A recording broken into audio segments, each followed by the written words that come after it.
Hi, this is James Shug at Westpac London with our end of day report for Tuesday, June the 26th.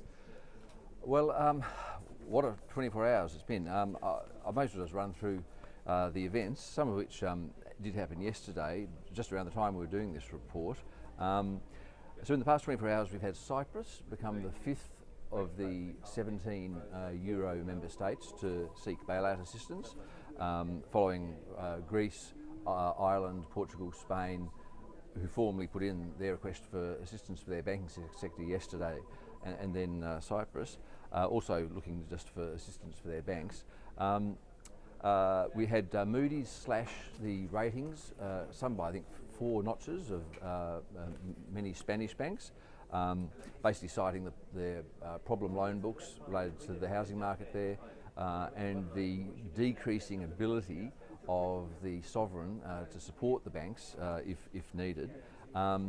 We've seen the various opposing views, mainly the AAA European states and the rest, ahead of the Leaders' Summit on Thursday. We've seen the opposing views seemingly firm or harden, with Merkel quoted as saying that liability sharing would only happen, wouldn't happen while she was still alive, or over her dead body, I think was what she was saying before the translation.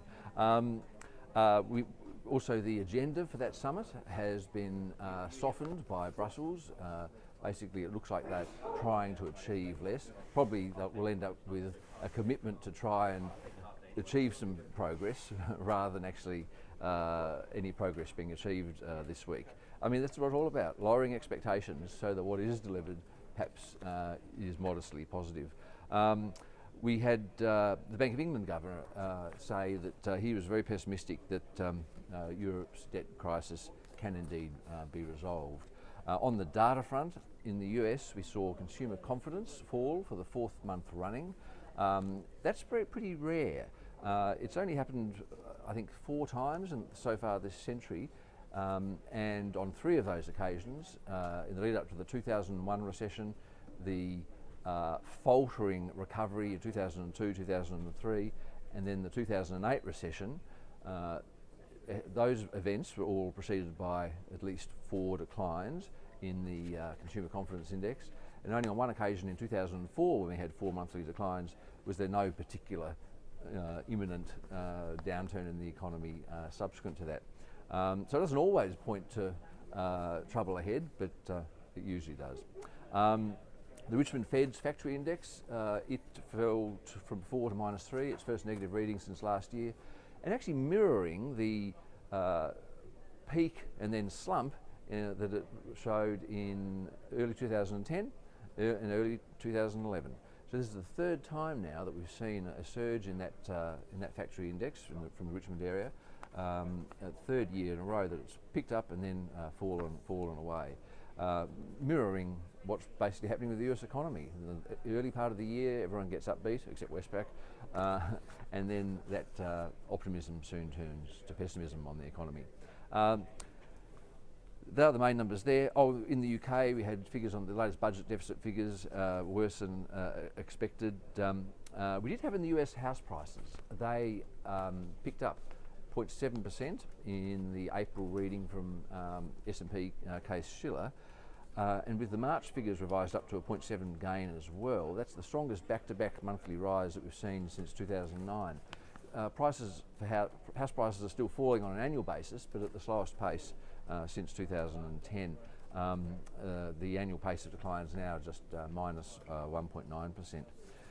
So that's the news today. In terms of markets, look, Europe hasn't quite closed yet. It's 20 to 5 in London at the moment. Markets have been in positive and negative territory many times, up and down. At the moment, they're down. The London market's down 0.1%, the French market down 0.5%, the German market down 0.2%, and Spain and Italy both down around 1.5%. But as I say, markets have been very volatile today. There's still a little bit of trading to go in Europe. That could change. And as I'm speaking, the Dow in the US is down 0.2% at 12,483. So at the moment, today looks like being a down day following yesterday's very steep losses, and indeed the losses the day before as well, which was Friday last week.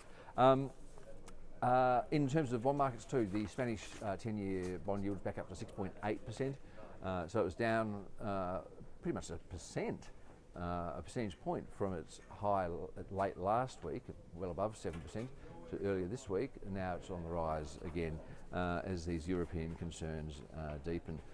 The commodity markets show oil down 0.8% at $78.59 a barrel.